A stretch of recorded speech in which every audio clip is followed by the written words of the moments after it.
పెళ్ళైన వాళ్ళని అడిగితే తెలుస్తుంది ఆనందం ఉంటుందా పెళ్ళిలో, ఉండదా. పెళ్ళైపోయిన తర్వాత ఆనందం అంతా కాస్త ఆవిరైపోద్ది అనమాట, ఏం ఉండదు. పెళ్ళైన తర్వాత 3 నెలలకి లేదా సంవత్సరానికి 2 సంవత్సరానికి maximum married lifes, maximum wifes and husbands చాలా దాంపత్య జీవితాలు వివాహమైన అనంతరం ఎక్కడికి వెళ్ళిపోతున్నాయి తెలుసా? పోలీస్ స్టేషన్లకి, కోర్టులకి, పాస్టర్ గారి దగ్గరికి, పంచాయతీలకు వెళ్ళిపోయి, ఇదిగో పాస్టర్ గారు ఈ పనికి మాలను తేగచున్న వల్ల కాదు.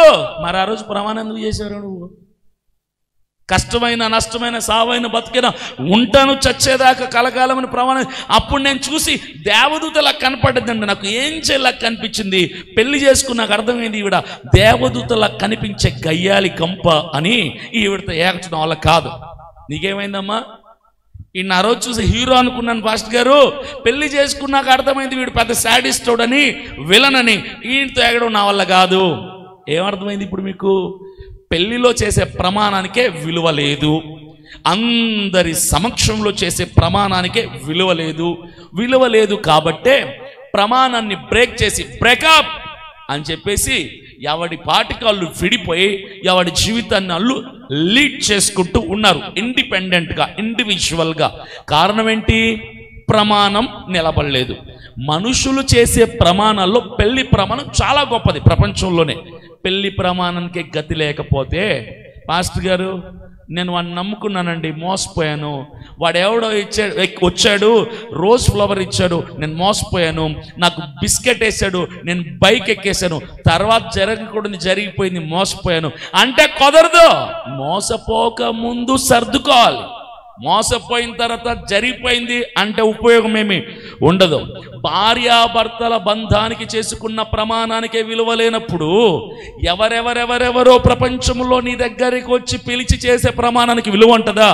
There's no value for the promise. Whoever come to you and made the promise, ఎవరు నీ దగ్గరికి వచ్చి ప్రమాణం చేసిన ఆ ప్రమాణానికి విలువ ఉండదు. కాబట్టి మనుషుల ప్రమాణాలని నమ్ముకోకూడదు. ఇప్పుడు మీకు డౌట్ వస్తుంది. ఏం డౌట్ తెలుసా? పాస్టర్ గారు దేవుడు ఏంటండి ఇలా చెప్పాడు, ఆకాశం గతించిపోయాక భూమి గతించిపోయాక అసలు మనిషి అన్నాడు భూమి మీద ఉంటాడా? ఉండడు కదా. ఆకాశం భూమిపై మనిషే ఉండడు. మరి దేవుడు అప్పుడు నెరవేరిస్తే ఉపయోగం ఏముంటుంది మనిషి లేనప్పుడు? ఇప్పుడు నేను ఒక ఎగ్జాంపుల్ చెప్తా. చాలామంది మీలో ఈ మాట వాడుతూ ఉంటారు. ఏమో తెలుసా? రే 600 అయినా 106 అయినా నేను మాట తప్పను. విన్నారా ఎప్పుడన్నా? విన్నారు కదా. నేను చెప్తాను, ఒక పేపర్ ఒక పెన్ ఇచ్చి ప్రపంచంలోనే పేరుగాంచిన శాస్త్రవేత్త దగ్గరికి ఎవరైనా వెళ్ళి, ఇదిగో పేపర్ పెన్ ఇస్తున్నాను సార్, రాసింది దీని మీద 600 చేస్తారా? 600 చేస్తారా అంటే శాస్త్రవేత్తకు నవల కాదంటాడు. రాకెట్ని అంతరిక్షంలోకి పంపిస్తాను కానీ మానవుణ్ణి చంద్రమండలం మీదకి పంపిస్తాను కానీ 600 చేయలేని అంటాడు. పోనీ 100 చేస్తారా? నవల కాదు అంటాడు. అంటే అర్థం ఏంటి?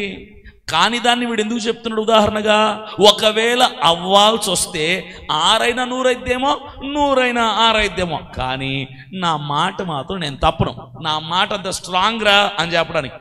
మనుషులే ఇంత జ్ఞానాన్ని వాడి ఇలాంటి ఉదాహరణలు చెప్తే మరి దేవుడు ఎంత జ్ఞానవంతుడు.